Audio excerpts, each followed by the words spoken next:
பொதுவாக ஹைக்கூ வந்து எப்போ நம்ம எழுதினாலுமே முகநூல் சார்ந்தோ இல்லை வெளியிலையோ ஹைக்கூ இலக்கணத்தில் வந்து ஒரு பயங்கரமான குழப்பமாக இருக்கும். நம்ம ஒரு ஹைக்கூ கவிதை பதிவிட்டோட இன்னொருத்தவங்க இது ஏற்கனவே அந்த வருஷம் அவங்க பதிவிட்டுட்டாங்க, நீங்கள் அதோட சாயலில் பண்ணுறீங்கன்ட்டு.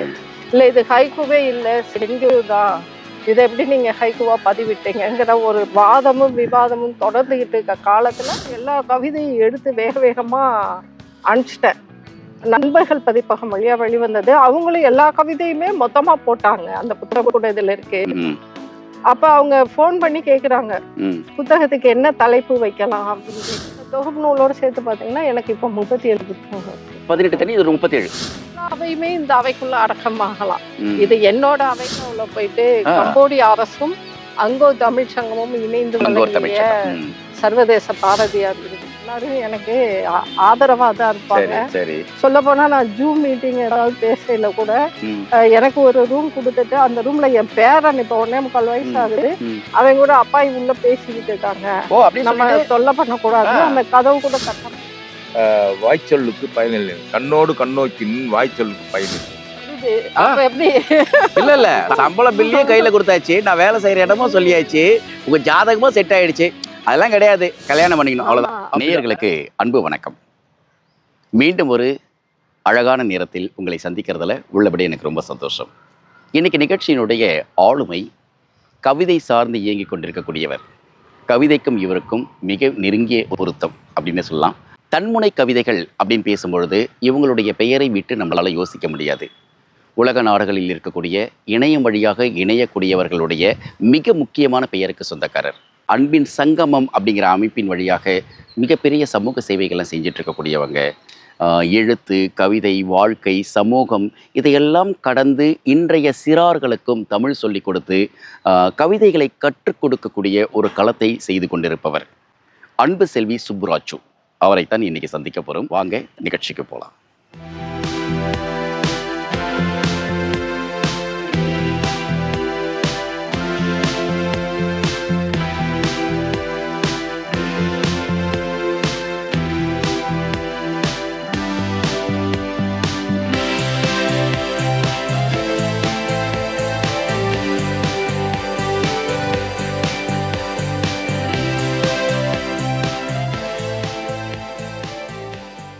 வணக்கம். வணக்கம் ஐயா, எப்படி இருக்கீங்க? நலமாக இருக்கிறேன். ரொம்ப சிறப்பா இருக்கு உங்க இடத்துல வந்து நம்ம சந்திக்கிறதுல. எங்களுக்கும் மிக்க மகிழ்ச்சி. ஆக்சுவலா தன்முனை கவிதைகள் அப்படின்ட்டு உலகம் தழுவிய நாடுகளில் பேசிக்கிட்டு இருக்காங்க. எங்க திரும்பினாலும் இந்த செல்ஃப் மோட்டிவேஷனுக்காக ஒரு இயக்கமாகவே இயங்கிட்டு இருக்காங்க. நீங்க அதிகமாக பரவலாக கவனிக்கப்பட்டவர்னு பார்த்தா இந்த தன்முனை கவிதைகள் எழுதக்கூடியவர்களுக்கான ஒரு அமைப்பையும் அதற்கு பின்னணியிலே செயல்பட்டு இருக்கீங்க. சொல்லுங்கம்மா. 2017 மகாகவி இதழில் கவிஞர் சாந்தாதத், எழுத்தாளர் சாந்தாதத் ஹைதராபாத்தில் இருக்காங்க. அவங்க மகாகவி இதழில் ஒரு கட்டுரை எழுதியிருந்தாங்க. தெலுங்குல டாக்டர் என் கோபி அப்படிங்கிறவர் நானிலுன்னு ஒரு புது கவிதை வகமையை அறிமுகம் பண்ணியிருக்காரு. அவர் அங்கே முனைவராக இருக்காங்க. அவரோட அந்த நானிலு வகமை பரவலாக உலக அளவில் பேசப்படுகிற வகமையாக இருந்தது. அந்த கவிதைகளை தமிழாக்கம் பண்ணி மகாகவி இதெல்லாம் எழுதியிருந்தாங்க கட்டுரையா. அதை கவிச்சுடைய கல்யாண சுந்தரம் ஐயா அவர்கள் அந்த கட்டுரையை வாசித்து அந்த நானிலு தழுவிய தன்முனை கவிதைகளாக தான் தமிழ்ல முதல்ல அறிமுகம் செஞ்சாங்க. அப்புறம் நம்ம தமிழ் எழுத்துல சொற்றொடர்கள்லாம் கொஞ்சம் அதிகமான எழுத்துக்கள் இருக்கு. தெலுங்கு நானிலுலேருந்து 24 27 எழுத்துக்களுக்குள்ளதான் எழுதணும். தமிழ்ல அந்த அளவுக்கு எளிதா எழுத முடியலைங்கனால சின்ன சின்ன மாற்றங்களோட கொஞ்சம் விதிமுறைகளை தளர்த்தி தன்முனை கவிதைகள் அப்படின்னு அறிமுகம் செய்தாரு. அறிமுகம் செய்த புதுசுல கவிச்சரர் ஐயா கூட நானு, கவிஞர் சாதா சந்தோஷ், அனுராஜ், இன்னும் ஒரு 7-8 பேர் கூட சேர்ந்து செயல்பட ஆரம்பிச்சோம். இப்ப அதோட வளர்ச்சி படிப்படியாக குறிப்பிட்ட ஆண்டுகளுக்குள்ளேயே குறைவான காலத்திலே கிட்டத்தட்ட 150க்கும் மேல் புத்தகங்கள் வெளிவந்திருக்கு. அதோட கிளை வடிவங்களா தன்முனையை புக் கவிதை அப்படின்னு நான் அறிமுகம் செய்வேன். தன்முனை கவிச்சாரன் கவிஞர் ராஜு ஆரோக்கியசாமி அறிமுகம். அப்படி இப்போ அன்பின் சங்கமம் ஒரு அமைப்பு வழியா குழந்தைகளுக்கும் தன்முனை கவிதை, அப்படியே பெரியவங்க இருந்து குழந்தைக்கு வந்துட்டீங்க. குழந்தைகளுக்கும் நான் தான் பயிற்சி தந்துட்டேன். அதற்கு காரணமா இருக்குதுன்னு பாத்தீங்கன்னா என்னோட பேத்தி சுப்பிரவந்திகா தான். நான் பெரியவங்களுக்கு சிலர் ஆரம்ப காலத்துல என்கிட்ட கேட்பாங்க இது எப்படி எழுதுறது அப்படின்னு. அப்ப அதோட விதிமுறைகள்லாம் நம்ம சொல்லுவோம் இல்லையா, அதை கேட்டு இவங்க எழுத ஆரம்பிச்சிட்டாங்க. என்னோட பேத்தி தன்முனை கவிதையில 16 வயதுக்குட்பட்ட குழந்தைகள்ல தன்முனை கவிதை எழுதுற முதல் குழந்தைங்கிற பெயர் உலக நாடுகள்ல முதல் முறையாக தன்முனை கவிதை எழுதின குழந்தைங்க பெயர் அவங்களுக்கு இருக்கு. அவங்க எழுதின ஆர்வத்தை பார்த்துட்டு இது அப்ப குழந்தைகள் கிட்டக்கையோ இது எளிதாக போய் சேருது அப்படின்னு நான் என்னோட அமைப்புல இருக்கிற குழந்தைகளுக்கு எல்லாம் சொல்லித்தர ஆரம்பிச்சேன். இப்ப கிட்டத்தட்ட ஒரு 50 இளம் கவிஞர்கள் உருவாகி இருக்காங்க, புத்தகம்லாம் வந்திருக்கு. பெரிய விஷயம். ஆக்சுவலா இப்ப நம்ம பேசும்போது நிறைய நேயர்களுக்கு ஒரு டவுட் வரும், தன்முனை கவிதைகளா அது என்ன அப்படின்ட்டு. சமூக வலைத்தளங்கள்ல முகநூல் பக்கங்கள்ல நீங்க பார்த்துருப்பீங்க, அது உங்களுக்கு தெரிஞ்சிருக்கும். அதை தாண்டி இந்த ஹைக்கூ கவிதைகளுக்கும் தன்முனை கவிதைகளுக்கும் என்ன வித்தியாசம் இருக்கு? ஏன் தன்முனைக்காக ஒரு இயக்கமாவே போயிட்டு இருக்காங்க எழுத்தாளர்கள், கவிதை எழுதக்கூடியவர்கள்லாம்? ஏன் இது ஒரு இயக்கம், இட்ஸ் அ ஃபெடரேஷன் அப்படின்றாங்களே, என்ன காரணம்? பேசுவோமா? அமர்ந்து பேசினாலும் நின்று பேசினாலும் மரத்தடையில் நின்னாலும் கேள்விதான் இல்லையா? இப்போ நம்ம அங்கே பேசும்பொழுது உங்ககிட்ட ஒரு கேள்வி கேட்டிருந்தேன்.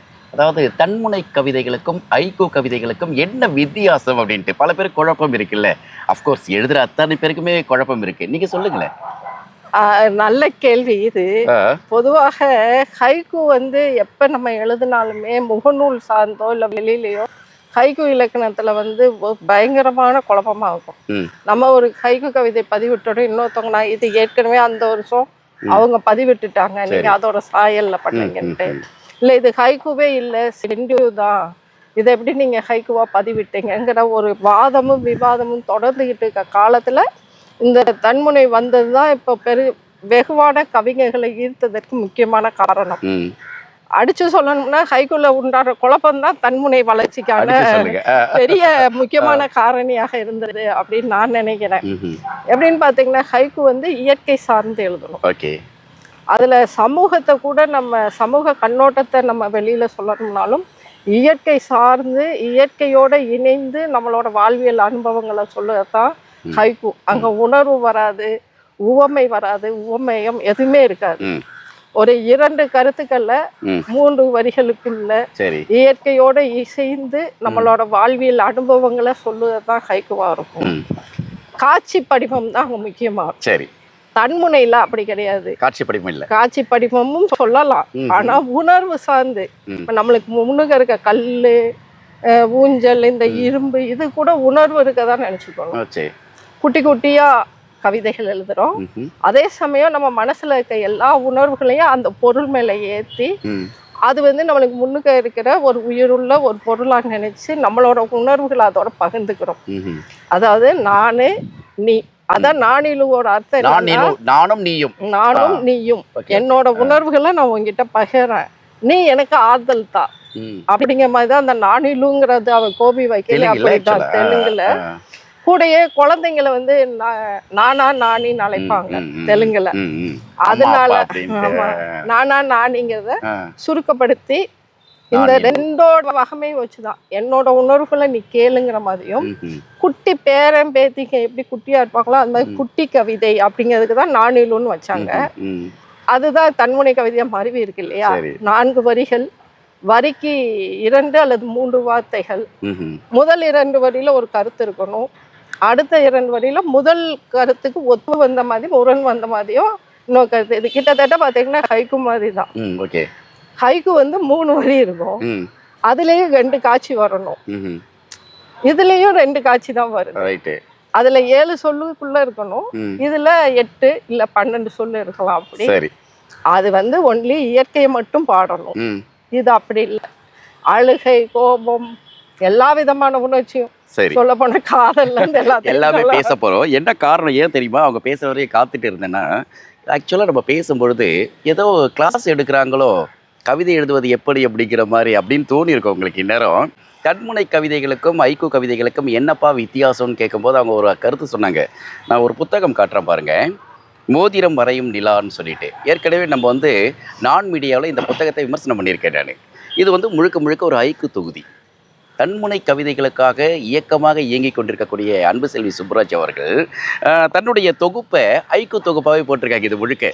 அப்போ அதெல்லாம் அசை சீர் வாய்ப்பாடெல்லாம் பண்ணி கணக்கு எழுதுகிற மாதிரி கவிதை எழுதுறதாடா அப்படின்னு கேட்டால் கவிதை எழுதுவதற்கே ஒரு கணக்கு பண்ணணும்டா அப்படிங்கிற மாதிரி ஒரு விஷயம் இருக்குது. தொடர்ந்து பேச போகிறோம், அவங்ககிட்ட இருந்து நிறைய விஷயங்களை தெரிஞ்சுக்க போகிறோம். இணைந்திருக்கு. ப்ராக்யூரமைண்ட் AI புத்திசாலியான தானியங்கி செயல்பாடுகள் மற்றும் நேரடி தகவல்களுடன் கொள்முதல் செயல்முறையை மாற்றுகிறது. AI சலுகை பகுப்பாய்வு முதல் சந்தை நுண்ணறிவு வரை ப்ராக்யூர்மைண்ட் AI குழுக்களுக்கு விரைவாகவும் புத்திசாலியாகவும் நம்பிக்கையுடன் முடிவுகள் எடுக்க உதவுகிறது. ஆக்சுவலாக அந்த மரத்தடியில் நின்று பேசும்போது உங்ககிட்ட நான் கேட்டேன் இல்லையா, மோதிரம் வரையும் நிலா உங்களுடைய ஐக்கு தொகுப்பு அப்படின்னு சொல்லிட்டு. ஆக்சுவலாக இதை வந்து முழுக்க முழுக்க ஐக்கு தொகுப்பு தான் நீங்கள் எழுதியிருக்கீங்க. எனக்கு என்ன டவுட்டுனா, இப்போ தன்முனை கவிதைகள் வந்து பொதுவாகவே ஒரு மோட்டிவேஷனில், அதாவது தன்னம்பிக்கை தரக்கூடிய கவிதைகள் அப்படின்ற மாதிரி பார்க்குறோம். ஹைக்கூ அப்படிங்கிறது வந்து நிதர்சனமாக ஒரு அழகியல் சார்ந்தோ எந்த விஷயத்தையும் பேசலாம் அப்படின்ட்டு. ஏற்கனவே ஐயா தமிழன்பன் வந்து எல்லா விதமான முயற்சிகளையும் பண்ணிட்டார். ஒரு பக்கம் பார்த்தீங்கன்னா அவர் வந்து சென்ட்ரியூ போனார், அப்புறம் பழமுன்றியூன்னு சொல்லிட்டு கூட போனார். அது மாதிரிலாம் போகும்போது அது அடுத்த கட்ட லேயரில் போகிறாங்க. நீங்கள் தன்முனைக்குள்ளார இருக்கும்போது இந்த ஐக்கூ தன்முனை இரண்டையும் கலந்து என்ன விஷயம் பண்ணிட்டு இருக்கீங்க?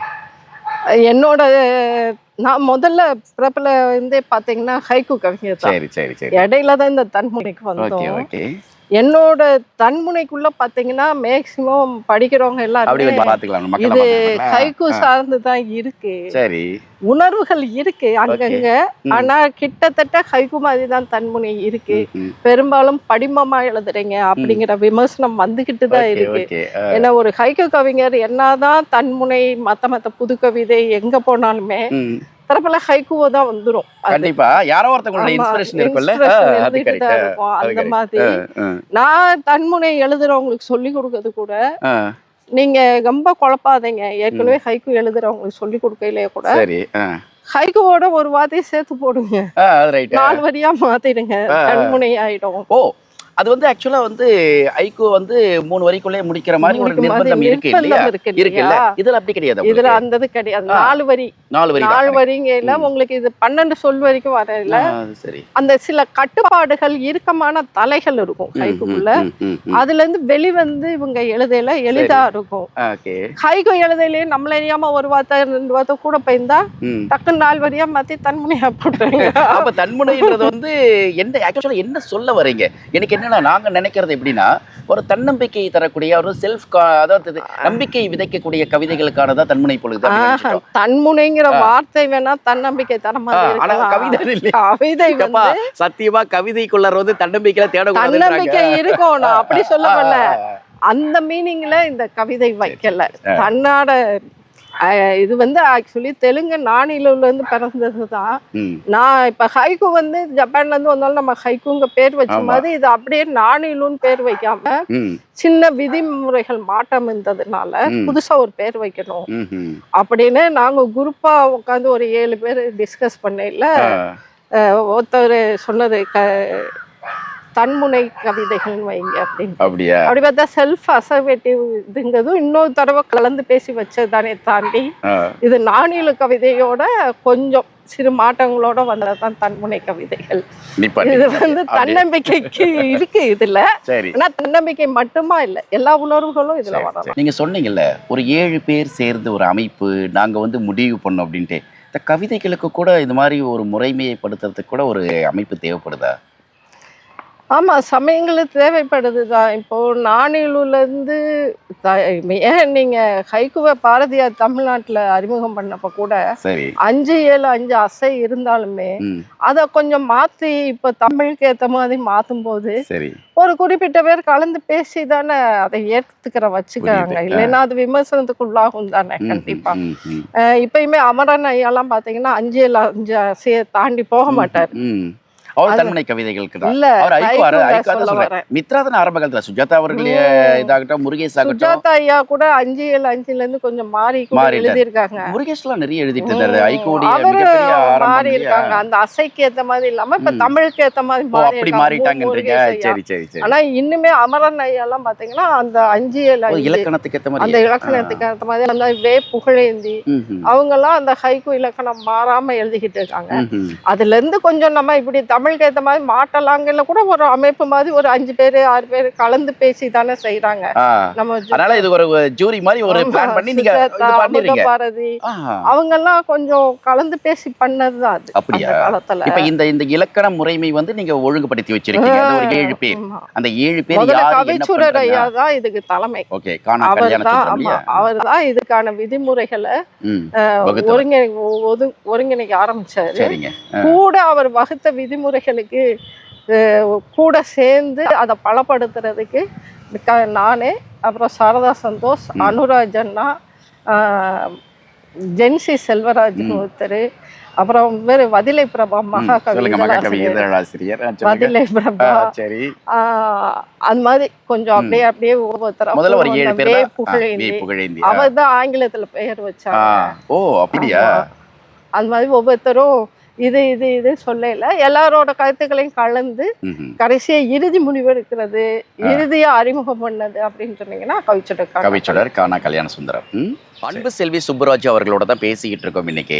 தன்முனை கவிதைகளை பற்றி இயங்கிக் கொண்டிருக்கக்கூடிய ஒரு இயக்கத்தை நடத்திக்கிட்டு, அப்புறம் இளைஞர்களுக்கு மட்டுமல்ல குழந்தைகளுக்கும் கவிதைகளை சொல்லிக்கொண்டு உலக நாடுகளில் இருக்கக்கூடியவர்களுடைய தமிழ் சங்கங்களுடன் இணைந்து நிறைய விஷயங்களை பண்ணிக்கிட்டு இருக்காங்க. ஸோ தன்முனை கவிதைகள்லாம் என்ன, ஐக்கூக்கும் இதற்கும் என்ன வித்தியாசம், இதை வந்து யார் ஒருங்கிணைக்கிறா, இதுக்கு பின்னணி என்ன அப்படின்னு நிறைய விஷயங்களை பேசணும்.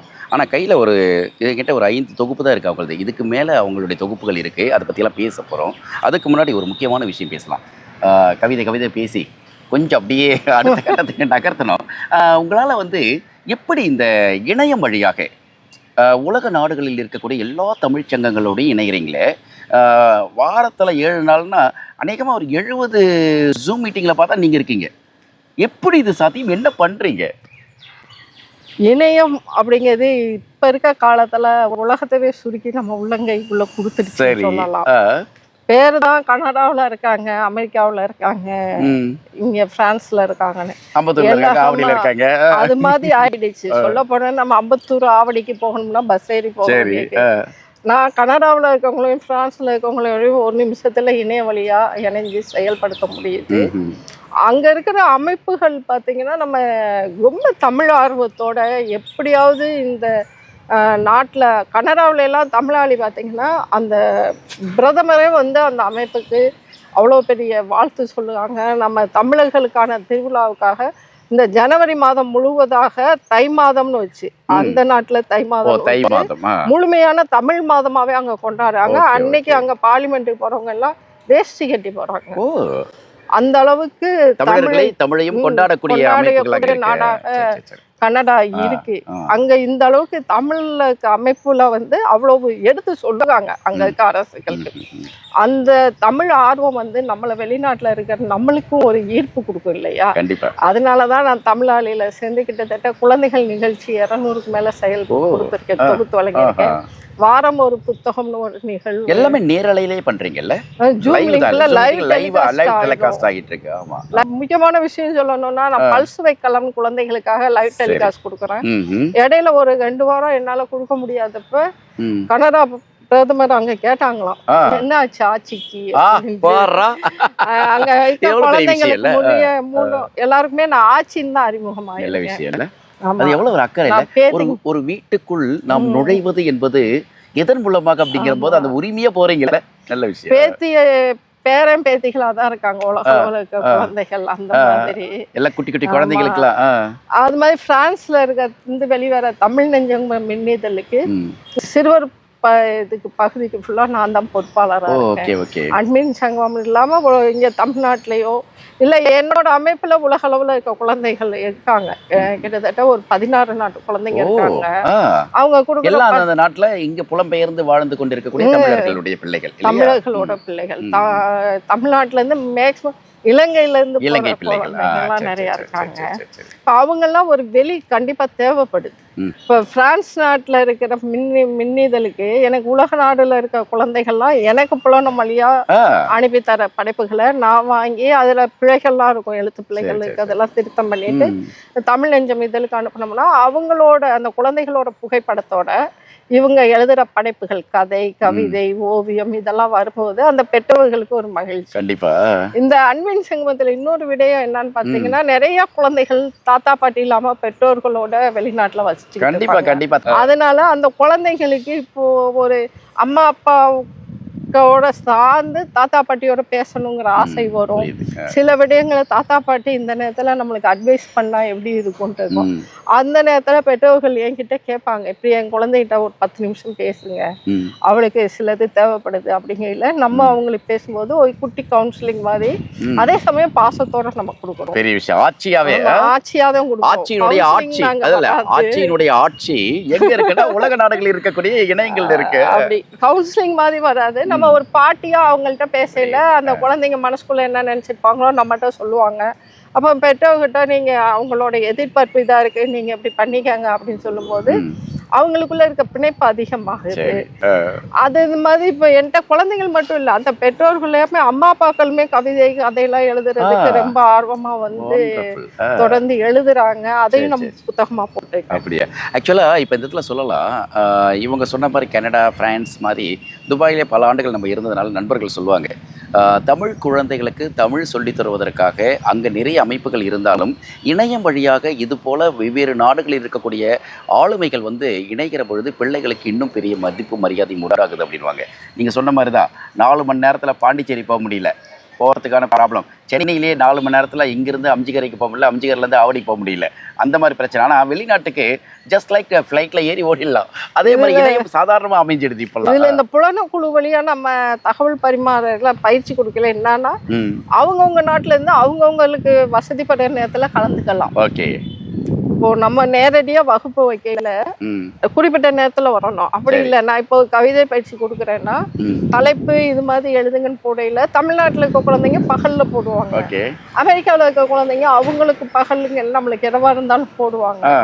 அப்ப அவங்களுக்கு ஏத்த மாதிரி நம்ம பயிற்சி கொடுக்கும் போது அவங்களுக்கு எளிமையா இருக்கும், எளிதா இருக்கும், ஒரு மைண்டு ஸ்ட்ரெஸ் இருக்காது. பிடிச்ச நேரத்துல பிடிச்சா பழகுவாங்க, பிடிக்கலைன்னா விட்டலாம் அப்படின்னு ஒரு கட்டாயம் இல்லாத பயிற்சியா இருக்கிறதுனால எல்லா குழந்தைங்களும் ஆர்வமா வராங்க. நம்மளுடைய நிகழ்ச்சியில கொஞ்சம் வித்தியாசமா, அதாவது ஒரு முழுக்க ஒரு பூங்காக்குள்ளார எங்கெங்கெல்லாம் என்னென்ன மாதிரி விஷயங்கள் இருக்கு அது கூட உட்காந்து கொஞ்சம் பேசலாம் அப்படின்னு சொல்லிட்டு தான் அந்த காட்சி அழகியலுக்காகவும், ஏன்னா அவங்க சொல்றாங்க இல்லையா, தன்முனைப்பு அப்படிங்கிறது அழகு சார்ந்த விஷயங்களையும் பேசணும் அப்படிங்கிறதுக்காக தான் இந்த பேட்டியை வெவ்வேறு இடங்களில் நம்ம உட்காந்து பேசுகிறோம். நீங்கள் சொல்லுங்கள், இப்போ கையில் வந்து ஒரு 5 புத்தகங்கள் இருக்குது இல்லையா, இதை தாண்டி நிறைய புத்தகங்கள் நீங்கள் பதிப்பிக்கிறீங்க. ஒரு எழுத்தாளர், ஒரு தன்முனைப்பு பேச்சாளர், உலக நாடுகளில் இருக்கக்கூடிய தமிழ் சங்கங்களில் இருக்கக்கூடிய தமிழ் குழந்தைகளுக்கு ஒரு ஆட்சி, இதை தாண்டி பதிப்பகம் அப்படிங்கிற விஷயத்தை நடத்தணும்னு எங்கே தோணிச்சு? அந்த துணிச்சல் எங்கேருந்து வந்தது?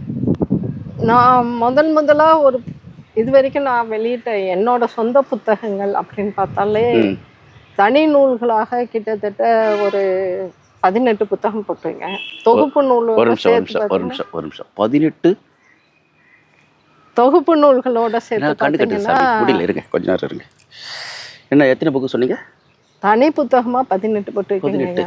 தொகுப்பு நூல்கள்னு பார்த்தீங்கன்னா அதாவது மற்றவங்களை கலெக்ட் பண்ணியா அந்த தொகுப்பு நூலோட சேர்த்து பார்த்தீங்கன்னா எனக்கு இப்போ 37 புத்தகம் இருக்கு. 18 தனி, இது 37, 18ஓட சேர்த்து 37. ரைட், அடுத்து இருங்க, நான் கொஞ்சம் அப்படியே கணக்கு எடுத்துக்கணும். ரைட், கணக்கில் வீக் நான். அடுத்து அதான் மொத்தம் இத்தனை புத்தகங்கள் நம்ம பதிவு பண்ணையில பார்த்தீங்கன்னா, நான் இதுல பதிப்பகம் சார்ந்து யாரையும் குறை சொல்லலை, என்னோட கருத்தா மட்டும் சொல்லுங்க. அதனால எந்த பதிப்பகமும் என்னை எதுவும் நினைச்சுக்கப்பா. நான் கூட ஒன்றும் சொல்லப்பா, நான் நடிக்கிறேன் யாராவது சொல்றாதீங்க. நான் உண்மையாவே கண்ணு கட்டிச்சு எனக்கு. ஏன்னா 18 தொகுப்பு தனியா எழுதுனேன் அப்படின்ட்டு மொத்தமே சேர்த்து ஒரு 18ல் ஒரு 17 புத்தகங்கள், இந்த பக்கத்துல தொகுப்பு நூல்கள் அப்படின்னு 37-35 புத்தகங்கள் மேல அவங்க கணக்கு எடுக்கிறாங்க. இன்னொரு பக்கம் பார்த்தீங்கன்னா கூடுதலான ஒரு விஷயம் இருக்குல்ல, சொல்லுங்க. இது நான் தொகுப்பு நூல் போடுறதுக்கு முக்கியமான காரணம் என்னன்னு சொல்லிடுறேன். என்கிட்ட வந்து பழகிற குழந்தைகளாகட்டும், இந்த இல்லத்தரசிகளாகட்டும், அவங்களோட எழுத்துகள் முதல்ல வெளிவரணும்னு விரும்புவாங்க. கண்டிப்பா. அப்பதானே அவங்களுக்கு எழுதுறதுக்கான ஆர்வம்.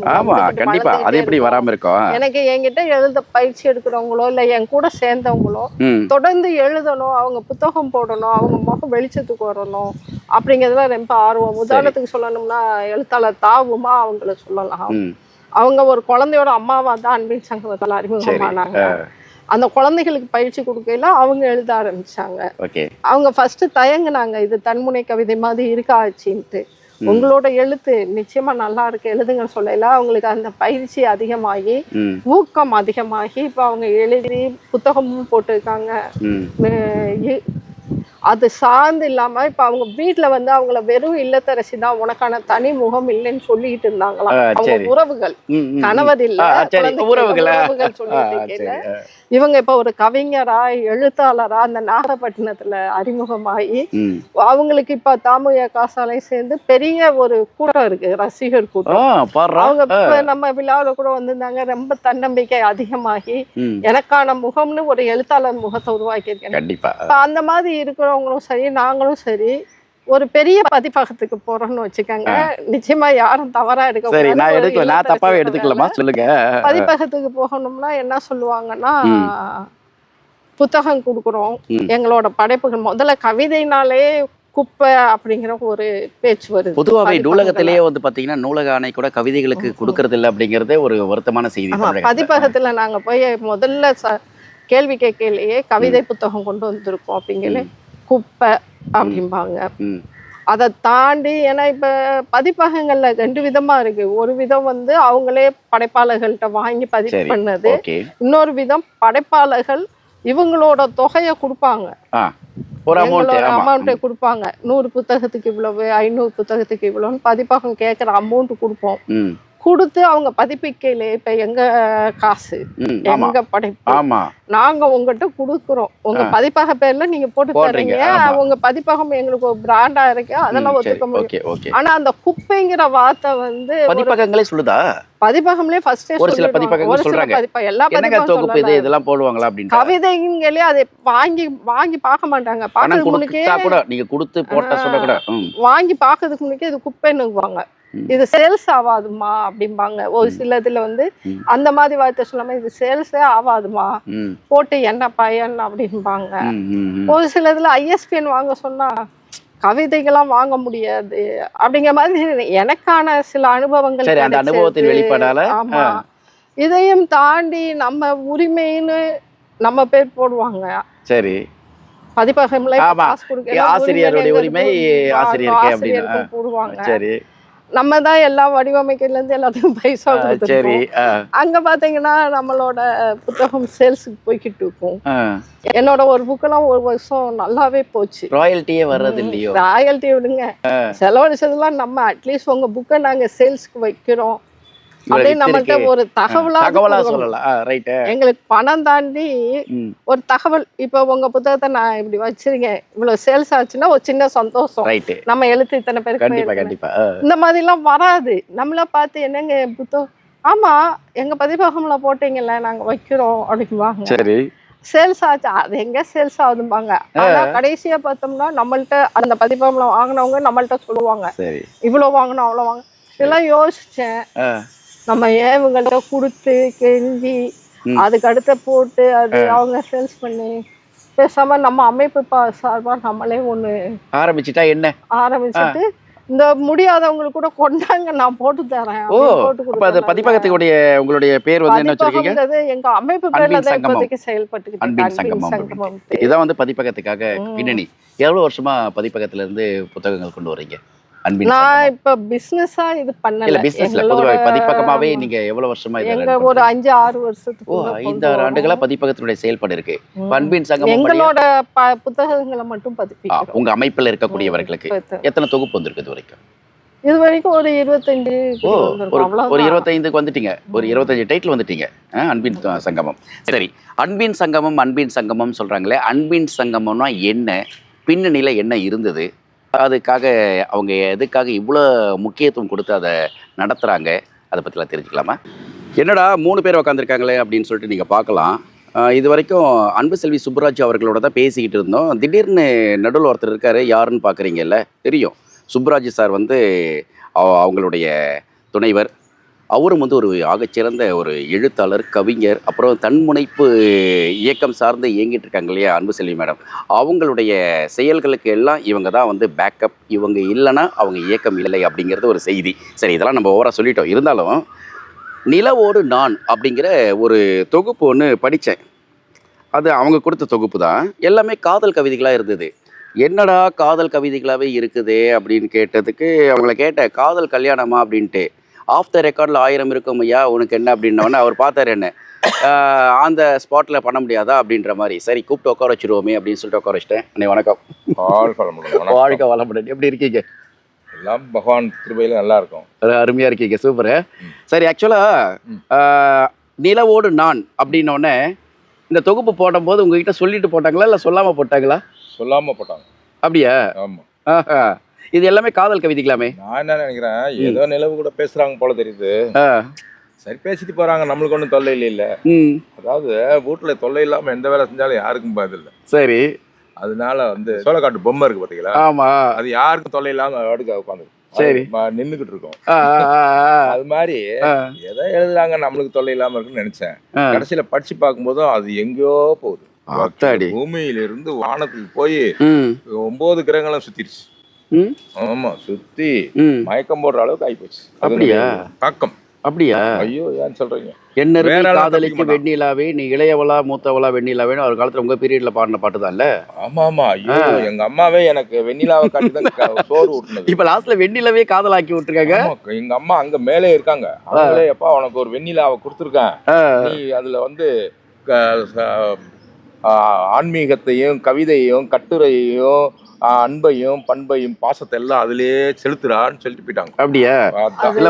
பொதுவா ஆண்கள் நிலாவை பெண்ணா பார்த்துதான் உருவகம் பண்ணி பார்த்திருக்கோம் இல்லையா? எனக்கு நிலாவை ஆணா பார்க்கணும்னு ஒரு சின்ன ஆசை.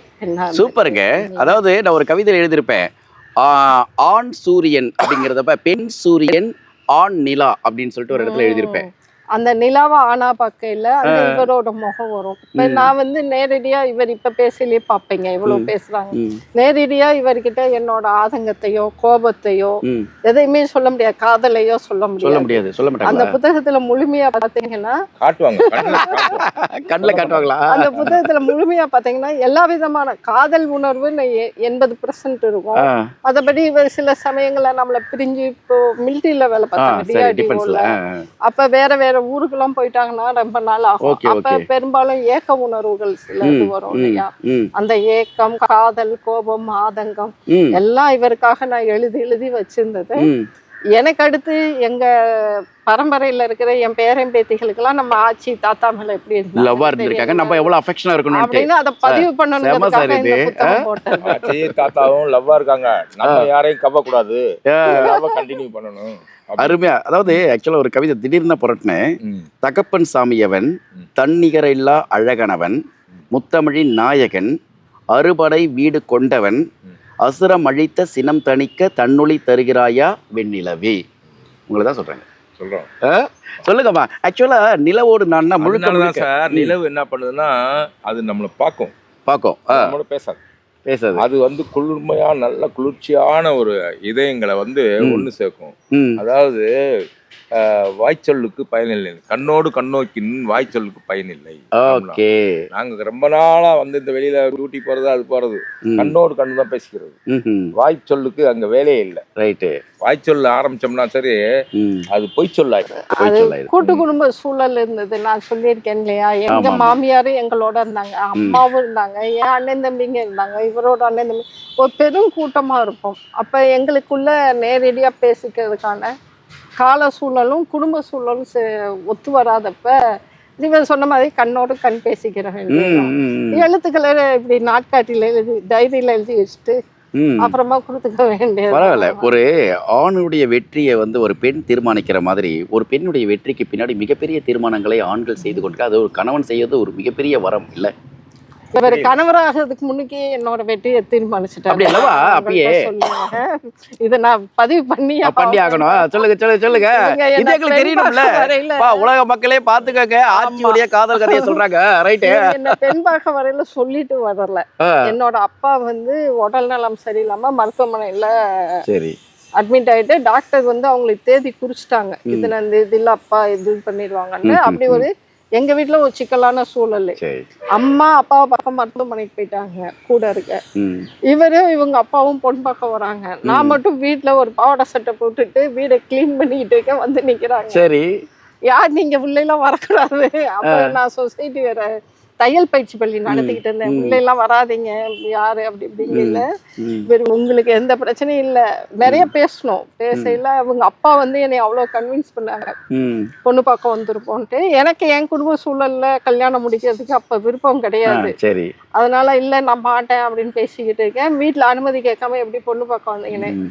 இவரோட சம்பள பில்லு, ஃபோட்டோ, இங்கே இருக்க சிவிஆர்டியோட அலைபேசின்னு எல்லாம் கொடுத்துட்டு, ரொம்ப பதட்டமாகாதீங்க, டென்ஷன் ஆகாதீங்க, நீங்கள் தான் எனக்கு பொண்ணு, கண்டிப்பாக முடிக்க தான் போகிறேன், உங்களோட ஜாதகமும் என்னோட ஜாதகமும் மேக்ஸிமம் ஒத்து வருது. அப்ப எப்படி இல்ல சம்பள பில்லையே கையில கொடுத்தாச்சு, நான் வேலை செய்யற இடமும் சொல்லியாச்சு, உங்க ஜாதகமும் செட் ஆயிடுச்சு, அதெல்லாம் கிடையாது, கல்யாணம் பண்ணிக்கணும் அவ்வளவுதான். அப்படிதான் டைரக்டா படிச்சிருது. ஆமா, ஜாதகமே ஆக்சுவலி போய் பார்க்கல விடுறாரு பண்ணிட்டு. அது வந்து தன்னம்பிக்கையின் ஒரு உச்சகட்டம். அப்படியா? எனக்கு ஜாதகம் தெரியும், எல்லா வான சாஸ்திரங்கள்லாம் தெரியும். சரி சார், சூப்பர். தெரியும், பல்மிஸ்ட் தெரியும், எண் கணிதம் தெரியும், சிறப்பு, எல்லாம் பார்த்தாச்சு. அந்த காலகட்டத்துல வந்து எனக்கு ஏதோ கடவுள் கொடுப்பனே இல்ல, ஒரு நல்ல பொண்ணு, பல பொண்ணுங்களை பார்த்து ஒன்னும் செட் ஆகல. நான் இந்த வாரம் பொண்ணை பார்த்து வந்தா அடுத்த வாரம் அந்த பொண்ணு கல்யாணம் ஆயிடுது. இப்படியே என் காலம் 32 வருஷமா போயிடுச்சு. ஐயோ! அப்போ என்ன பண்ணா, நான் வந்து முருக பக்தர், முருகா உன்னை நம்பித்தான் போறேன், இதால ஒண்ணு கிடைக்கட்டும், அது எப்படி இருந்தாலும் நான் பாத்துக்கிறேன், கழுதையா இருந்தாலும் குதிரையா இருந்தாலும் கட்டிவாளம் போட்டு இழுத்துக்கிறேன், நீ தான் துணை செய்யணும் அப்படின்னு முருகன்கிட்ட வேண்டிட்டு போனேன். உடனே இந்த அம்மா ஒரு துளி பார்வையிலே வந்து உதிரமே உருகுற அளவுக்கு பாத்துச்சு. பாடுறா, அதாவது பாவேந்தர் சொல்ல மாதிரி மண்ணில் குமரருக்கு மாமலையும் ஒரு கடுகாம். என்ன, ஒரு கடை கண் பார்வை பார்த்து முடிஞ்சு போச்சு அத்தனையும். பாவாடை தாவணியில் பார்த்த பண்ண பட்டாடை கொண்டு வீட்டுக்கு எங்க வீட்டுக்கு கொண்டு வந்துட்டாங்க. யாருடைய தயவும் இல்ல, எங்க அம்மா அப்பா தயவு இல்ல, அம்மா அப்பா தயவு இல்ல, எல்லாம் அவன் செயல். அப்ப நான் என்னோட குடும்ப சிக்கல் சொல்லல அந்த நிமிஷம் சொன்னாங்க, உங்க குடும்பத்தையும் நான் பாத்துக்கிறேன், என் குடும்பத்தையும் நான் பாத்துக்கிறேன், என் மேல நம்பிக்கை இருந்ததுன்னா அம்மா அப்பா எங்க அம்மா அப்பா வந்த பிறகு கேட்கல, சம்மதம் சொல்லுங்க அப்படின்ட்டு என்ன புதன்கிழமை பொண்ணு பார்க்க வந்தாங்க. நான் எங்க அம்மாட்ட கேட்காம ஒன்னும் சொல்ல மாட்டேன்ட்டேன். வியாழக்கிழமைக்குள்ள எங்க அம்மாவை எப்படியோ சொந்தக்காரங்களை வச்சு பண்ணிட்டு வெள்ளிக்கிழமை நிச்சயம் பண்ணி அடுத்த 20 நாள்லயே கல்யாணம் முடிச்சு சொன்ன மாதிரியே என் குடும்பத்தை முழுமையா நல்லா பாத்துக்கிட்டாங்க. அப்பாவும் கூட பாத்துக்கிட்டாங்க. அவங்க அப்பாவும் அம்மா ஒத்துக்கிட்டது நான் உண்மையே சொன்னதுனால. என்ன ஒரு அழகான விஷயம் சொன்னதுனால.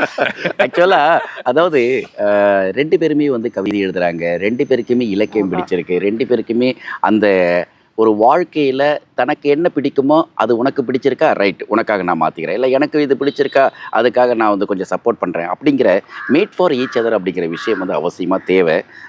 அன்பு செல்வி மற்றும் சுப்புராஜ் 2 பேருடைய வாழ்க்கையில் நிறைய விஷயங்கள் நடந்திருக்கு. அவங்களுடைய குடும்பம் பற்றிலாம் பேச போகிறோம். இப்போ சுப்புராஜ் சார் வந்து ஒரு ஆகச்சிறந்த கவிஞர், அது வந்து நம்ம பேசும்போது தெரிஞ்சுக்கிட்டோம். அவருக்கு கவிதை தொகுப்பும் போட்டிருக்கார். நிறைய மேடைகளில் அவர் பேச்சு வந்து அவ்வளோ சுவாரஸ்யமாக இருக்கும். அதை பற்றிலாம் நம்ம இன்னொரு கட்டில் இன்னொரு பிளேஸில் அவர்கிட்ட பேசுவோம்.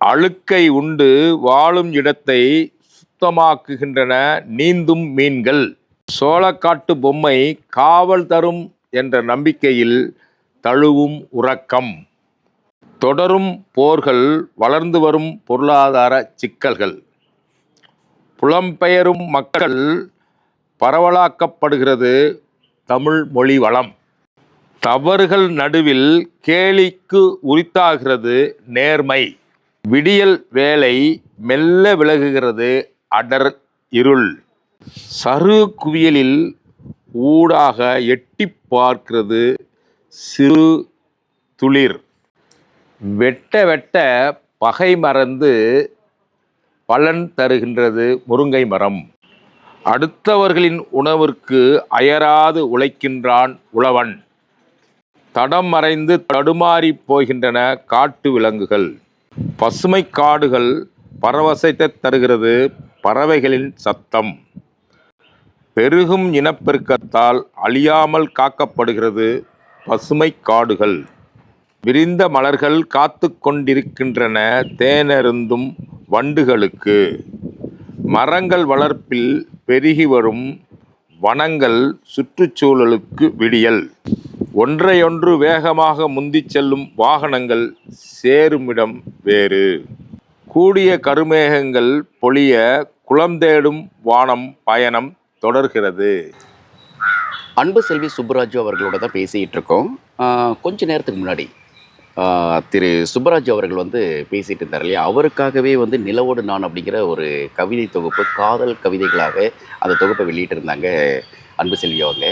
அது மட்டும் இல்லை, அவங்களுடைய வாழ்க்கையினுடைய பின்னணியை பற்றி பேசும்போது இன்னொரு சுவாரஸ்யமான விஷயம் இருக்குது. அது இன்னொரு பகுதியில் நான் சொல்கிறேன். இப்போ ஒரு விஷயம் பேசுவோம். மேடம், இப்போ நம்ம வரலாம். இப்போ எனக்கு என்னென்னா, பொதுவாக ஒரு குடும்பம், வாழ்க்கை அப்படிலாம் போகும்போது எழுத்து அப்படிங்கிறது வருது இல்லையா. அப்படி ஆஃப்டர் த மேரேஜ் எந்த காலகட்டத்தில் உங்களுக்குள்ள ஒரு கவிதை ஒரு ஆர்வம் இருக்குது, அது வந்து புத்தகமாக எழுதுறது அல்லது வெளியே கொண்டு வந்து சேர்க்கணும் அப்படின்னு நினைக்கிற எண்ணம் வந்து எப்போ வந்தது? அதுக்கு சுப்பராஜ் சார் வந்து எந்த அளவுக்கு சப்போர்ட் பண்ணார்? என்னோட சின்ன வயசுலேருந்தே நான் எழுதுவேன். அப்பா வந்து புலவரால தமிழ் செல்வன், தமிழாசிரியர். ஓ, தமிழாசிரியர் பொண்ணா நீங்க? அது சரியா. அவருக்கு தமிழ் மேல பட்டு அதிகம். சின்ன வயசுல அவரோட 2ஆம் வகுப்பு படிக்கும்போது அவருக்கு எங்க தாத்தா வச்ச பேர் சுப்புராஜ். என்னது? சுப்புராஜ். ஓ, அப்பாவுடைய பேரு ஓகே பண்ணிட்டீங்களா அப்ப? அது சரி. அந்த பேர் எனக்கு வேண்டாம், நான் எனக்கு தமிழ் வாத்தியாரா தான் ஆவேன்னு அந்த காலத்துல சொல்லி தமிழ் செல்வன் மாத்தி வச்சுட்டாங்க. அவரு 2ஆம் வகுப்பு படிக்கலையே. அப்ப வந்து எங்களை வளர்க்கும் போதே தமிழ் ஆர்வத்தை ஊட்டி ஊட்டி தான் வளர்ப்பாங்க. நாங்க சின்ன வயசுல எங்க வீட்டுல இருக்க நாங்க 4 குழந்தைங்க, 4 பேருமே எழுதுவோம். ஓ, அப்படியா? ஆனா ஒரு குறிப்பிட்ட காலகட்டத்துல எங்க வீட்டு சூழலும் சரி, கல்யாணம் முடிச்சு இங்க வந்த பிறகு கூட்டு குடும்ப சூழல்லையும் சரி, என்னால எழுதலாம் முடியல, பெருசா எழுதவும் இல்லை. இவங்க மட்டும் அடிக்கடி சொல்லுவாங்க, என் கணவர் மட்டும் எழுது, உன்னோட எழுத்துறதுக்கு வீணாக்குற, உனக்குன்னு ஒரு திறமை இருக்கையில அதையே மூடி வச்சுக்கிட்டே இருக்குன்னு சொல்லிட்டு இருப்பாங்க. எனக்கு அந்த மொத்தமா பெரிய குடும்பமா இருந்ததுனால அதோடய அப்படியே மகிழ்ச்சியா பொழுது போயிடுச்சு. ஒரு காலகட்டத்தில் பார்த்தீங்கன்னா 2007க்கு மேலே என்னோட மாமியார் தவறிட்டாங்க, அப்புறம் என்னோட அம்மா தவறிட்டாங்க, குழந்தைன்னு இவங்கெல்லாம் தம்பிங்கெல்லாம் கல்யாணம் ஆகி தனித்தனி வீடாக போயிட்டாங்க, பசங்களும் கல்லூரிக்கு வந்துட்டாங்க. அப்போ என்னோட தேவைகள் அங்கே குறைய ஆரம்பிச்சப்போ திரும்ப ஏன் நம்ம எழுதக்கூடாது அப்படின்னு எழுத ஆரம்பிச்சது தான். அதுக்கு அடுத்து அது பாராட்டுகள்லாம் வாங்கல, நம்மளுக்கான ஊக்கம் நிறைய கிடைக்க ஆரம்பிச்சு. இப்போ சமீபமா வெளிவந்த நூல்கள் தான் இத்தனை நூல். அப்படி எல்லாம் வந்து குடும்பத்துல ஒரு பேரன் பேத்தில வந்ததுக்கு பிறகுதான் இதெல்லாம் தொடங்கி இருக்கீங்க. மகள்கள் கல்யாணத்துக்கு பிறகுதான் எழுத ஆரம்பிச்சது. அதுக்கு முன்னாடி வரைக்கும் அந்த பொறுப்பு எல்லாம் கொஞ்சம் அதிகமா இருக்கு. சரி, ஒரு படைப்பாளியாக, ஒரு பெண் படைப்பாளியாக நீங்க எப்படி பாக்குறீங்க எழுத்துக்களையும் இன்றைய இலக்கிய உலகத்தையும்? இந்த இலக்கிய உலகத்துல பெரிதாக ஆண் படைப்பாளிக்கும் பெண் படைப்பாளிக்கும் ஒரு வித்தியாசம் இருக்குன்னு நான் நினைக்கல. எல்லாருமே அவங்களோட எழுத்துக்களை அவங்கவுங்க சொல்லுறதுக்கான சுதந்திரம் அவங்கவுங்களுக்கு இருக்கு. அந்த காலத்துல கூட ஆண்கள்கிட்ட நாங்க பெண்கள் சுதந்திரம் கேட்கிறோம், எங்களுக்கு கொடுங்க, சமன்மையா நடத்துங்க அப்படின்னு சொல்லுற மாதிரி எங்க அம்மா காலத்துல எல்லாம் இருந்திருக்கலாம். ஆனா இப்ப வந்து நாங்க கேட்கற அளவுல இல்ல, நாங்களே எடுத்துக்கிட்டோம் இல்லையா. அப்படி இருக்கையில சமமா தான் எல்லா நோக்கிலையும், சமூக கண்ணோட்டமாகட்டும், ஒரு போராட்டமாகட்டும், குடும்பம் சார்ந்து கூட இப்ப எல்லாருமே சமன்மையா இருக்கிறதுனால சமன்மை நிகராக தான் எழுதுறாங்கன்னு தான் நான் நினைக்கிறேன். இந்த பேட்டியில் நீங்கள் கவனிச்சுட்டே இருப்பீங்க, சில அழகிய தமிழ் வார்த்தைகள். சமன்மை அப்படின்னாங்க பார்த்தீங்களா, ஒரு தமிழாசிரியருடைய மகள். இன்னொரு பக்கம் பார்த்தீங்கன்னா, தமிழ் ஆய்ந்து செய்து கொண்டிருக்கக்கூடிய செயல்களில் ஒரு முக்கியத்துவம், உலக நாடுகளில் இருக்கக்கூடிய தமிழ்ச்சங்கங்களுடன் ஒரு இணைப்பு. அப்போ கண்டிப்பாக வார்த்தை பிரயோகமாகட்டும், சொல்கிற விதமாகட்டும், அதில் ஒரு நேர்த்தி வேணும் இல்லையா. அந்த நேர்த்தியை மிக அழகாக கையாண்டுட்டு இருக்காங்க. இன்னும் நிறைய விஷயங்கள் பேச போகிறோம். எனக்கு என்னென்னா, அவங்ககிட்ட இந்த ஒரு கவிதை வாசிக்க சொல்லி கேட்கணும். நான் எழுதிய அணங்கு தன்முனை கவிதைகளில் பெண்ணியம் சார்ந்த தன்முனை கவிதைகள் முதல் புத்தகம் இது. இதுலேருந்து சில கவிதைகள் உங்களுக்காக. நீர்த்து போன இழுவின் சாம்பல் குவியல், நீர்த்து போன இழுவின் சாம்பல் குவியல் உயிர்த்து சிறகசைக்கிறது சுயமரியாதை பறவை. நீர்த்து போன இழுவின் சாம்பல் குவியல் உயிர்த்து சிறகசைக்கிறது சுயமரியாதை பறவை. ஒட்டகையடி பாதையை செப்பனிட்டு அகலமாக்கினாள், ஒட்டகையடி பாதையை செப்பனிட்டு அகலமாக்கினால் நிறைந்தது கூட்டம், அவளுக்குத்தான் இடமில்லை. சுட்டை கொண்டே இருக்கிறாயே பாவம் என்றாள், சுற்றி கொண்டே இருக்கிறாயே பாவம் என்றாள். உன்னை விடவா என்றது செக்கு மாடு. அச்சாணி அவள் என்பதை அறவே மறந்துவிட்டாள். அச்சாணி அவள் என்பதை அறவே மறந்துவிட்டால் அதன் போக்கில் சுழல்கிறது பூமி. எனக்கென ஒரு நாள் தா மகாசக்தியிடம் வேண்டினாள். எனக்கென ஒரு நாள் தா மகாசக்தியிடம் வேண்டினாள். தரவா என தன் பாதியிடம் அனுமதி கேட்கிறாள் மகாசக்தி. தரவா என தன் பாதியிடம் அனுமதி கேட்கிறாள் மகாசக்தி. நிறைவின் மடியில் மகிழ்வாய் தலை சாய்க்கிறது எதிர்பார்ப்புகள் ஏதுமற்ற அன்பின் அகவெளி. அம்மாவாக இருப்பது இன்பம் என்றால் ஆட்சியாக இருப்பது பேரின்பம் என்பதை உணர்ந்தால் மட்டுமே முடியும். ஓய்வில்லா பயணங்கள், தொடரும் தேய்மானங்கள், உராய்வின் சத்தத்தில் உரைகிறது மனக்குமிழ். ஓய்வில்லா பயணங்கள், தொடரும் தேய்மானங்கள், உராய்வுகளின் சத்தத்தில் உடைகிறது மனக்குமிழ். உங்கள் வீட்டில் ஒரு எழுத்தாளராக இது மாதிரி அமைப்புகள் நடத்திட்டு இருக்கப்ப என்ன மாதிரியான சவால்கள் வந்து உங்களுக்கு எதிர்கொள்கிறீங்க பொதுவாக? சவால்கள் அப்படின்னு பார்த்தா எனக்கு பெருசாக எதுவும் வரலைங்கய்யா. வரவே இல்லை. ஆமாம், உண்மையை சொல்லணும்னா பெரிதா சவால்கள்னு வீட்டில் சுத்தமாக வராது. வீட்டில் இருக்க எல்லாரும் எனக்கு ஆதரவாக தான் இருப்பாங்க. சொல்ல போனால் நான் ஜூம் மீட்டிங் ஏதாவது பேசையில் கூட எனக்கு ஒரு ரூம் கொடுத்துட்டு அந்த ரூம்ல என் பேரன் இப்போ 1.25 வயசு ஆகுது, அவங்க கூட அப்பாய் உள்ள பேசிக்கிட்டு இருக்காங்க, நம்ம தொல்லை பண்ணக்கூடாது, அந்த கதவு கூட தட்ட மாட்டாங்க. குட்டி குழந்தையிலேருந்து என் இணையர் வரைக்கும் எனக்கான முழு ஆதரவு இருக்கு. ஒரு முக்கியமான குடும்ப விசேஷம் அந்த நேரத்தில் எனக்கு இங்கே ஒரு இலக்கிய கூட்டம் அப்படின்னா இவர் குடும்ப விசேஷத்தை நான் பாத்துக்கிறேன், ஒன்னும் பிரச்சனை இல்லை, நீ இலக்கிய கூட்டத்துக்கு போயிட்டு வா, நான் அனுப்புற குடும்பம். ஆமா, நிச்சயமாக. அந்த வகையில எனக்கு வீட்டுல எந்த பிரச்சனையும் கிடையாது. இலக்கியத்துல வெளியில நம்ம பார்த்தோம்னாலும் பெரும்பான்மையான இடங்கள்ல பிரச்சனை கிடையாது. அதாவது ஒரு சிலர் சொல்லுவாங்க, உங்களுக்கு என்னப்பா வீட்டில் எல்லாரும் ஆதரவு கொடுக்குறாங்க, பெரிய ஆளா வந்துட்டீங்க அப்படிங்கிறது மாதிரி தான் பேசுவாங்களே தாண்டி பெருசா தடங்கள் எதுவும் இல்லை. நிறைய பேர் சொல்றாங்களே நிறைய சவால்கள் இருக்கு. ஒரு படைப்பாளியாக ஒரு பெண் வந்து நிறைய சமூகத்தில் எதிர்கொள்ள வேண்டியது இருக்கு. அது பொது வெளியில வந்துட்டாங்கன்னா நிறைய சவால்கள் இருக்கு. அந்த டாஸ்க்லாம் பீட் பண்றது சாதாரண விஷயம் இல்லை. அது நம்ம எப்படி இருக்கோமோ அதை பொறுத்து தான் நம்மளுக்கு எதிர்த்த மாதிரி இருக்கும். எந்த ஒரு வினைக்கும் தான் எதிர்வினை வரும். நீங்க மற்றவங்களை போட்டியோட பொறாமையோட ஒரு ஆதங்கத்தோட பார்த்தீங்கன்னா அது உங்களுக்கும் கிடைக்கும். எல்லாரும் நான் என் பேர்லயே அன்பின்னு வச்சிருக்கேனா இல்லை அன்பின் சங்கம்னு பேர் வச்சிருக்கனால தெரியல, எல்லாரோட அன்பு அரவணைக்கல. இப்போ உங்களை ஒருத்தர் என்னையவே இப்போ ஒருத்தர் அடிக்க வராங்கன்னு வச்சுக்கோங்க, அடிக்கதான் போறீங்களா, இந்தாங்க வாங்க வாங்க அப்படின்ட்டோம்னா அவங்க அடிக்கிறதுக்கு யோசிப்பாங்க இல்ல. அந்த மாதிரி நம்ம அன்போட போகையில் எல்லாரும் நம்ம உறவுகளாக நினைக்கும் போது இப்போ சின்னதாக நம்மளை காயப்படுத்தினாலும் நம்ம அதை பெருசாக நினைச்சு அதுக்கான எதிர்வினையை ஆட்டாத போது எத்தனை முறை தான் அடிப்பாங்க. நீ எவ்வளவுதான் அடிச்சாலும் ரொம்ப நல்ல நம்ம எவ்வளோ சீண்டுனாலும் இந்த அம்மா கிட்ட எவ்வளோ போய் பேசினாலும் இல்லை என்ன சீண்டுனாலும் அது பாட்டுக்கு அது வேலையை பார்த்துட்டு அதோட வழியில போய்கிட்டு இருக்கு. அப்ப சீன்ற நம்ம தான் அந்த இடத்துல முட்டாளாயிரோம்னு அவங்கவுங்க ஒதுங்கி போயிடுவாங்க. சோ அதனால வந்து சவால்கள் என்பதெல்லாம் சும்மா தான் இல்ல, பெருசா இல்ல, நம்ம எதிர்கொள்வதற்கு பொதுவாகவே சொல்ல வாழ்க்கையிலையும் சரி பொதுவெளியிலையும் சரி பெண்களால பெண்களால இல்லை மனிதர்களால சாதிக்க முடியாதது எதிர்கொள்ள முடியாதுன்றது எதுவும் கிடையாது. இந்த இயற்கை வந்து நம்ம தாங்குவோம் அப்படின்னு நினைச்சுதான் பிரபஞ்சமோ இயற்கையோ நம்மளுக்கு ஒரு சோதனையை கொடுக்கும். அது நீங்க சோதனையா நினைக்காம சாதனையா நினைங்க, எல்லாத்துலயும் சாதிச்சிடுவீங்க. சூப்பர். இதுதான் நான் என்னோட வாழ்க்கையில கடைபிடிச்சிட்டு வர்றது. ரொம்ப அருமையான ஒரு விஷயம். சவால்கள் அப்படிங்கிறதே வந்து நம்ம பார்க்குற பார்வையில் தான் இருக்கு. எதுவுமே வந்து சவால் என்பது ஒன்று தனியாகவே இல்லை. ஒரு சவாலை வந்து நீ இன்னொரு சவாலால் எதிர்கொள்ள முடியும் அப்படின்னா என்னால் முடியும்னுங்களே, அது ஒரு பெரிய சவால் தானே. இந்த அன்புக்கு பின்னாடி என்ன இருக்கு கேட்டுப்போம், தெரிஞ்சுக்கலாம். அன்பின் சங்கமம் அப்படிங்கிற அந்த தலைப்பு எங்க உருவாச்சு? நான் கவிலோக பூஞ்சோலைங்கிற முகநூல் குழுமத்துல தான் முதல்ல கவிதை எழுதிக்கிட்டு இருந்தேன். புது கவிதைகள் தான் ஆரம்ப காலகட்டத்தில் எழுதுறது. அங்க ஒரு 1ஆம் ஆண்டு விழா வந்தப்ப புத்தகம் போடுங்க அப்படி சொன்னாங்க. அப்ப எனக்கு புத்தகம் போட தயக்கம், இப்பதானே முத எழுதுறோன்னு. அதோட நிறுவனர் ஒரத்தநாடு நெப்போலியன், அம்மானா அவங்க புள்ள மாதிரி நான் சொல்லுங்க நீங்க போடுங்க அப்படின்னு. புத்தகத்துக்கு கவிதைகள் எனக்கு எவ்வளோ தொகுக்குன்னெலாம் தெரியாது, முதல் நூல் இல்லையா.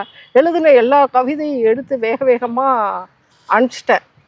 நண்பர்கள் பதிப்பகம் வழியாக வெளிவந்தது. அவங்களும் எல்லா கவிதையுமே மொத்தமாக போட்டாங்க, அந்த புத்தகம் கூட இதில் இருக்கு. அப்போ அவங்க ஃபோன் பண்ணி கேட்குறாங்க, புத்தகத்துக்கு என்ன தலைப்பு வைக்கலாம் அப்படின்னு கேட்கும்போது, தலைப்பு வைக்கணுமா, நம்மதே வைக்கணுமா அப்படின்னு கேட்டுட்டு, என்ன தலைப்பு வைக்கலாம் அப்படின்னு உடனே சொல்லுங்கன்னு சொன்னாங்க.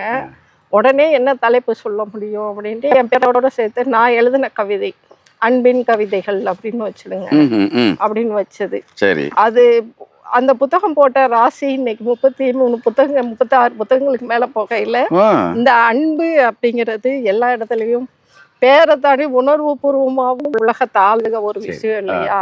அதனால அதை நம்ம கைப்பிடிச்சுப்போம் அப்படின்ட்டு தொடங்குற எல்லாத்துக்குமே அன்பின் சங்கமம், என்னோட அன்பும் என்னை சுற்றி இருக்கவங்களோட அன்பும் ஒன்றா சங்கமமாகிறது அப்படிங்கிற அர்த்தத்தில் எல்லாத்துக்குமே அன்பின் சங்கமம்னு வச்சாச்சு. இப்போ அன்பின் சங்கமம் வழியாக தான் பதிப்பகம் செயல்படுது.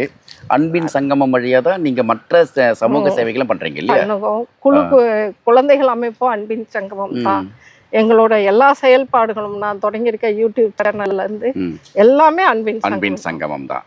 சரி, இப்போ என்னென்னலாம் போயிட்டுருக்கு? ஒரு பதிப்பகம், ஒரு சிறுவர் அமைப்பு, கவிஞர் அமைப்புமே அன்பின் சங்கமத்துக்கு கீழே இருக்கிற ஒரு தனிப்பட்ட அமைப்பு தான்.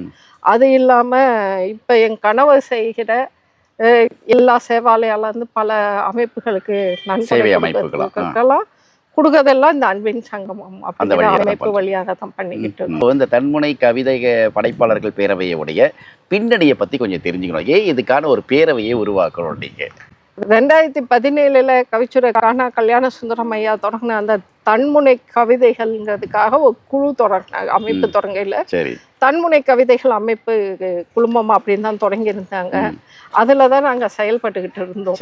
வெளிப்படையான பேச்சு அவருக்குமான பதிலாக இது இருக்கும்னு நினைக்கிறேன்.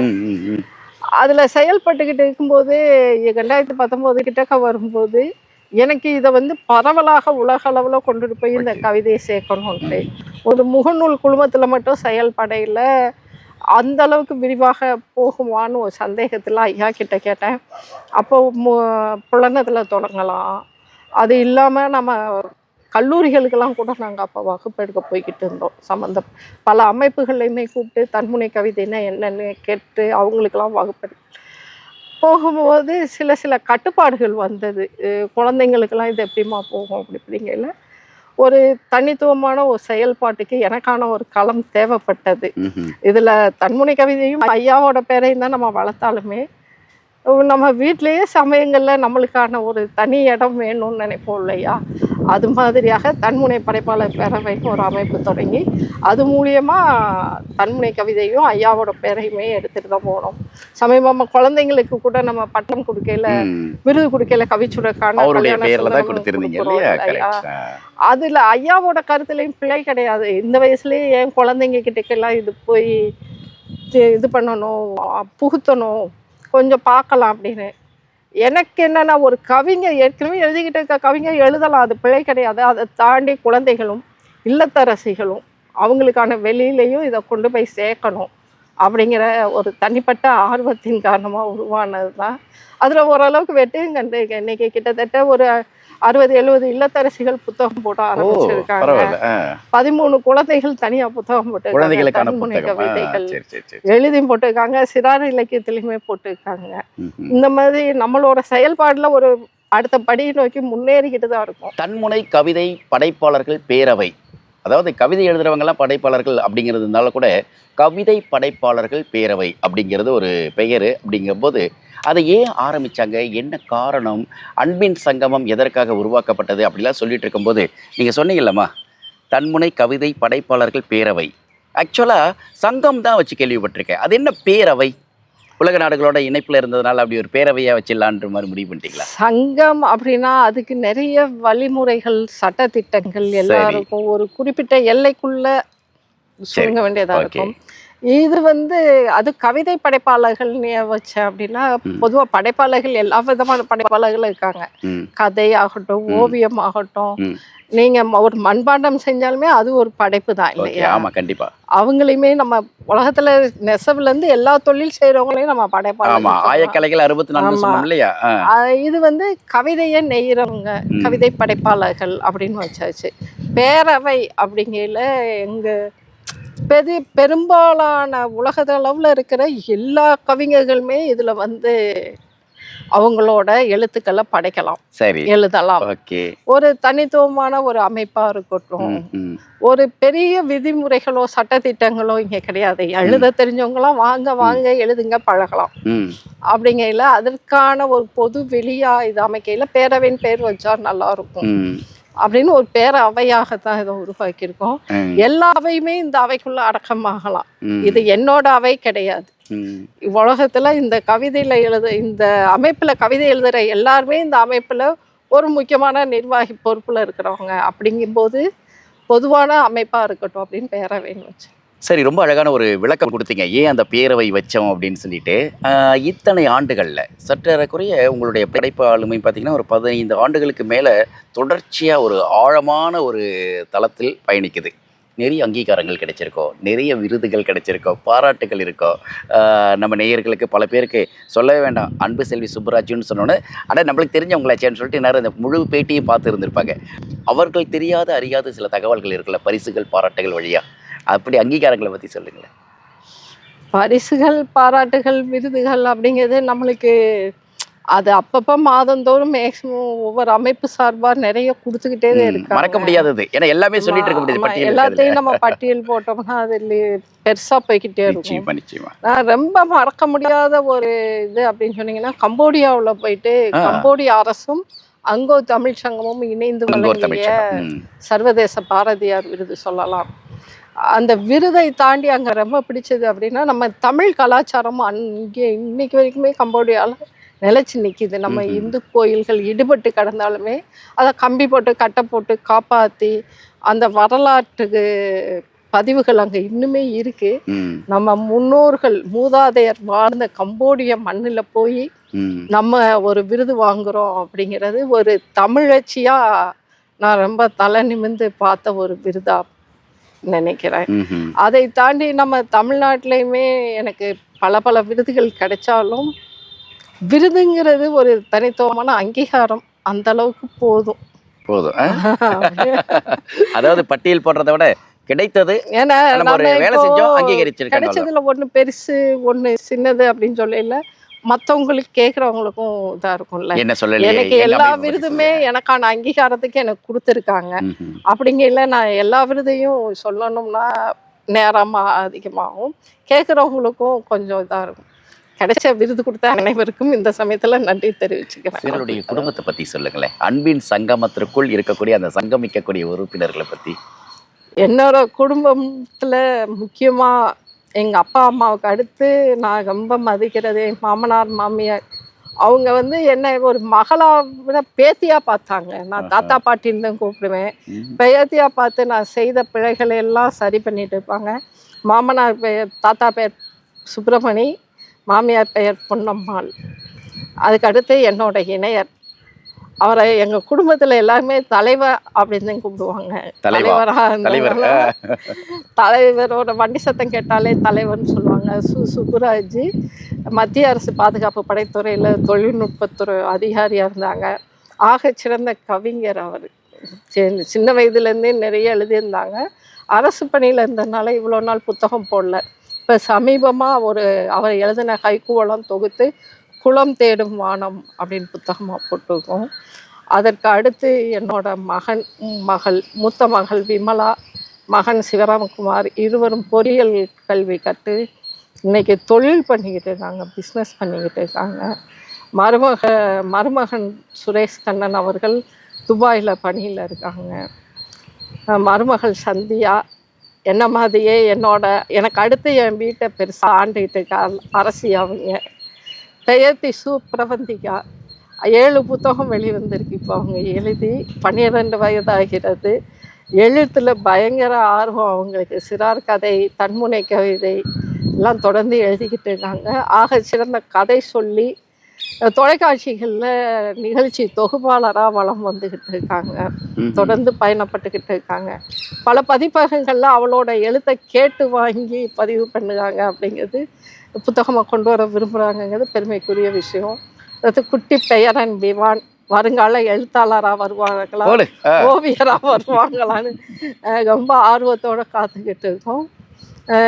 இவ்வளவுதான் இந்த அளவுக்கு போயிடுச்சு. இன்னும் நீண்ட நெடிய தூரத்திற்கு இலக்கியமும் மொழியும் தமிழை சார்ந்த பண்பாட்டு விழுமியங்களையும் கொண்டு போய் சேருங்க. உலக நாடுகளில் இருக்கக்கூடியவங்களுக்கெல்லாம் ஆட்சியாக நீங்கள் போய் சேர்ந்துருக்கீங்க. ஆட்சி செலுத்தட்டும் அப்படிங்கிறது எங்களுடைய ஆசை. ரொம்ப நன்றி. மிக்க நன்றி ஐயா, மிக்க நன்றி. ஒரு ஆகச்சிறந்த நேர்காணல். பொதுவாக நேர்காணல் அப்படிங்கிறது ஒரு எழுத்தாளனையோ இல்லை படைப்பாளனையோ அவனை மட்டும் அவனோட படைப்புகளை மட்டும் சுற்றி இல்லாமல் சமூக கண்ணோட்டம் சார்ந்தும் அவங்க குடும்பம் சார்ந்தும் மற்ற எழுத்தாளர்களுக்கு தெரியாத மற்ற முகங்களை வெளிப்படுத்தும் வகையிலான சிறந்த கேள்விகளை கேட்டார். அந்த வகையில் உங்களுக்கு என்னோட மனமார்ந்த நன்றியை தெரிவிக்கிறேன். நன்றி. அன்பிற்கினிய நண்பர்களே, கடந்த 25/1/2026 தன்முனை கவிதை படைப்பாளர் பேரவை நடத்திய ஆண்டு விழா, முப்பெரும் விழா. இந்த விழாவில் எல்லா கவிஞர்களும் கிட்டத்தட்ட ஒரு 120 கவிஞர்கள் பல ஊர்களில் இருந்து அந்த விழாவை சிறப்பித்து எங்களுக்கு நன்மதிப்பை பெற்றுக் கொடுத்தார்கள். அவர்களுக்கெல்லாம் நன்றி கூறுவதில் நான் மிக்க மகிழ்ச்சி அடைகிறேன். அதுபோன்று இந்த ஃபோட்டோ ஷூட் எல்லாம் அன்பிற்குரிய நண்பர் நாகா அவர்கள் ரொம்ப துல்லியமாகவும் சிறப்பாகவும் அந்த தொழிலை சரியாக நடத்தி கொடுத்திருக்கிறார். அதில் சில கோட்பாடுகளை இந்த பார்க்கு மாடர்ன் சிட்டி பார்க், இது மாடர்ன் சிட்டியில் எங்களுக்காக உருவாக்கப்பட்டது. இந்த மாடர்ன் சிட்டி பார்க்கை கேட்ட உடனே மதிப்புக்குரிய மாடர்ன் சிட்டி குடியிருப்போர் நல சங்க தலைவர் மதிப்புக்குரிய ஐயா ஏ சண்முகம் அவர்களும், மதிப்புக்குரிய ஐயா சி முனுசாமி டிஆர்ஓ அவர்களும் நான் சாவி கேட்டோடனே கொடுத்தாங்க. அவர்களுக்கு மனமார்ந்த நன்றியை தெரிவித்துக் கொள்கிறேன். அவர்களுடைய தொண்டு சிறக்கணும். அவங்க மக்கள் தொண்டே மகேஷின் தொண்டு என்ற ஒரு கழிப்பில் அவர்கள் இயங்கிக் கொண்டிருக்கார்கள். மாடர்ன் சிட்டிக்காக பல நன்மைகளை செஞ்சிருக்காங்க, மக்களுக்காக செஞ்சிருக்காங்க. இந்த பார்க் கொடுத்தமைக்கு மிக்க நன்றி நன்றி நன்றி. வாழ்க வளமுடன், வாழ்க வளமுடன், வையகம் போற்றேன். இந்த நிகழ்ச்சி உங்களுக்கு பிடிச்சிருக்கும் அப்படின்னு நான் நம்புகிறேன். நிகழ்ச்சி குறித்த கருத்துக்கள், விமர்சனங்கள், ஆலோசனைகள் எதுவாக இருந்தாலும் கமெண்ட் செக்ஷனில் போஸ்ட் பண்ணுங்கள். மீண்டும் அடுத்த ஒரு நிகழ்ச்சியில் ஆகச்சிறந்த ஒரு சிறப்பு விருந்தினருடன் உங்களை சந்திக்கிறேன். அதுவரை அன்பு வணக்கங்களையும் வாழ்த்துக்களையும் சொல்லி விடைபெற்றுக் கொள்கிறேன். என்றும் உங்கள் நேசத்திற்குரிய நாகா. See you. Bye-bye.